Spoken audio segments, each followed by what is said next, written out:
ಎಲ್ಲ ಚುನಾವಣೆ ಆಯಿತು. ಆದರೆ ಒಂದೇನಾಯ್ತಪ್ಪ ಅಂದ್ರೆ ರಾಜಕೀಯ ಜಾಗೃತಿ ಮಾತ್ರ ಆ ಡಿಸಿಸ್ ಬ್ಯಾಂಕ್ ಚುನಾವಣೆ ಸಂದರ್ಭದಲ್ಲಿ ಆಗಿದ್ದೇನು ಸುಳ್ಳಲ್ಲ.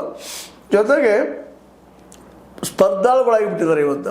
ಇದು ಸ್ಪರ್ಧೆ ಹೇಗಪ್ಪ ಅಂದ್ರೆ ಕಾಂಪಿಟೇಟಿವ್ ಸ್ಪರ್ಧೆ. ನಾವು ಜನರಿಗೆ ಒಳ್ಳೆ ಕೆಲಸ ಮಾಡ್ತೀವಿ, ನೀವು ಬೇಕಾದಷ್ಟು ಮಾಡಿರಿ ಅನ್ನುವಂಥ ಒಂದು ಮನೋವೃತ್ತಿ ಇವತ್ತು ಬೆಳೆಯೋದನ್ನು ಗಮನಿಸಿದಾಗ ಇದು ಒಳ್ಳೆಯ ರಾಜಕೀಯ. ಯಾಕಂದರೆ ಜನರಿಗೆ ಒಳ್ಳೆ ಕೆಲಸ ಮಾಡಿರಿ. ನೀರಾವರಿ ಬೇಕಾಗಿತ್ತು ಜನಕ್ಕೆ, ನೀರು ಕೊಡುವಂಥ ಕೆಲಸವನ್ನು ಎರಡೂ ಕಡೆ ಆಗಲಿ.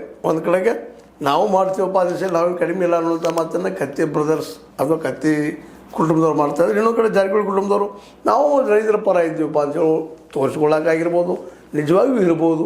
ಯಾಕಂದರೆ ಮುಖ್ಯ ರೈತರಿಗೆ ಬೇಕಾಗಿದ್ದೇನಪ್ಪ ನೀರು ಅವ್ರಿಗೆ ಕೊಟ್ಟರೆ ರೈತ ಬೇಕಾದ ಕಲ್ಲನ್ನು ಸಹಿತ ಬೆಳಿಬಲ್ಲ ಅನ್ನೋದ್ರಲ್ಲಿ ಎರಡು ಮಾತಿಲ್ಲ.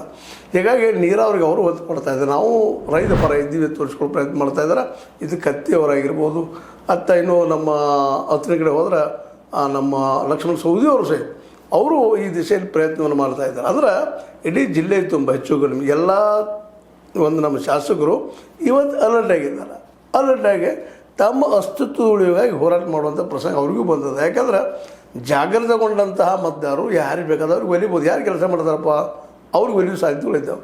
ಅದರಲ್ಲೂ ಇವತ್ತು ಗ್ಯಾರಂಟಿ ಕೊಟ್ಟ ಕಾಂಗ್ರೆಸ್ ಅಂತ ಹೆಚ್ಚು ಕಡಿಮೆ 50% ಹೆಣ್ಮಕ್ಳನ್ನ ತಮ್ಮ ಉಡಿಯಲ್ಲಿ ಹಾಕ್ಕೊಳ್ಳುವಂಥ ಪ್ರಯತ್ನ ಮಾಡಿದ್ದಾರೆ. ಯಾಕಂದರೆ ಬಸ್ ಫ್ರೀ ಅಂದ ತಕ್ಷಣ ಸಹ ಹೆಣ್ಮಕ್ಳಿಗೆ ನಾಳೆ ಒಂದು ವೇಳೆ BJPಗೆ ಓಟ್ ಆಗಿದ್ರೆ ನಮಗೇನಿಲ್ಲಪ್ಪ ಅನ್ನುವಂಥ ಭಾವ ಬರ್ತದೆ ಅನ್ನೋ ಸಹಜದ.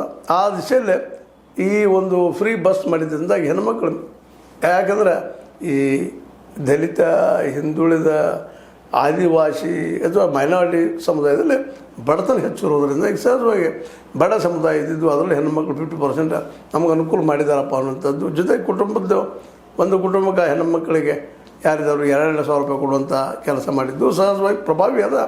ಹೀಗಾಗಿ ಕಾಂಗ್ರೆಸ್ಸಿಗೆ ಇವತ್ತಿಗಂತೂ ಗೆಲ್ಲುವ ಅವಕಾಶಗಳಿದ್ದಾವೆ. ಇದಕ್ಕಾಗಿ ಈ ಒಂದು ಅವಕಾಶ ಇರುವ ಸಂದರ್ಭದಲ್ಲ SIR ಬರೋದು ದೊಡ್ಡ ಒಂದು ಸದ್ದು ಮಾಡ್ತಾಯಿದೆ. ಯಾಕಂದ್ರೆ ಎಲ್ಲೆಲ್ಲಿ SIR ಆಗ್ಯದ ಅಂದ್ರೆ ಸ್ಪೆಷಲ್ ಮತದಾರ ಪಟ್ಟಿ ಸಂಸ್ಕರಣೆ ಆಗ್ಯದ ಅಲ್ಲೆಲ್ಲರೂ ಹೆಚ್ಚು BJPನೇ ಗೆಲ್ತಾ ಬಂದದ. ಇವತ್ತು ಬಿಹಾರ ಆಗಿರ್ಬೋದು,